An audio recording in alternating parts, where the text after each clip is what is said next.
अस्सलाम वालेकुम दोस्तों, मैं हूं आमिर सिंधी और आप देख रहे हैं ब्लॉग विद आमिर। तो आज हम इस वीडियो में बताएंगे जो मीठा और law department university of Sindh का जो एडमिशन प्रोसेस और टेस्ट क्राइटेरिया क्या होता है और सीट्स कितनी होती है, फीस क्राइटेरिया क्या होता है, वो सब हम बताएंगे इस वीडियो में।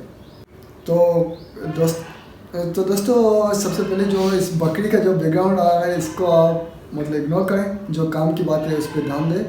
और जैसे लॉ डिपार्टमेंट जो यूनिवर्सिटी ऑफ सिंध के अंदर जो 2024 में न्यू डिपार्टमेंट खुला है, उससे पहले मीठाराम था।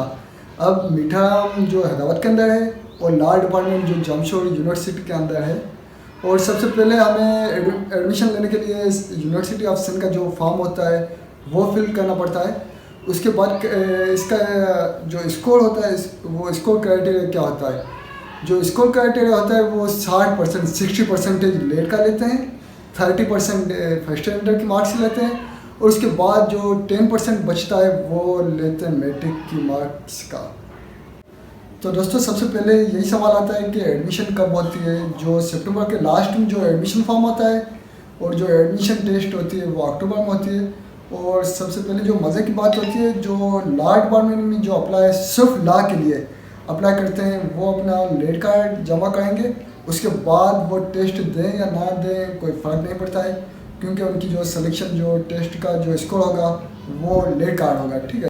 तो दोस्तों किसी और डिपार्टमेंट में जाना चाहते हो तो आपकी अगर कोई और डिपार्टमेंट में चॉइस है फर्स्ट, तो आप सबसे पहले यूनिवर्सिटी ऑफ सिंध की टेस्ट देंगे। और उसके अलावा लॉ डिपार्टमेंट और मीठाराम इनके लिए टेस्ट लाजमी नहीं होती है, लेट कार्ड होता है वो जमा कराना पड़ता है आपको। उसके बाद जो सीट्स होती हैं उनमें भी मतलब टाइप्स होते हैं। सबसे पहले मेरिट होती है, उसके बाद सेलिफ होती है, उसके बाद स्पेशल सेलिफ होती है। जो सेलिफ की जो सीट्स होती हैं एक डिस्ट्रिक्ट की, अगर छोटा डिस्ट्रिक्ट है तो उसकी 4 से 5 है, अगर कोई बड़ा है तो 6 से 7 है। हैदराबाद की थोड़ी बहुत ज़्यादा है। वैसे ही मतलब जो सेलिफ की होती है उसके आधे होती है। जैसे 4 मेरिट की है तो सेलिफ की 2 होंगी और स्पेशल सेलिफ की 1 होगी।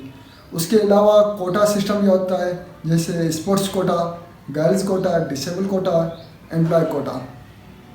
तो दोस्तों जो लास्ट में हम आते हैं वो होता है फीस स्ट्रक्चर।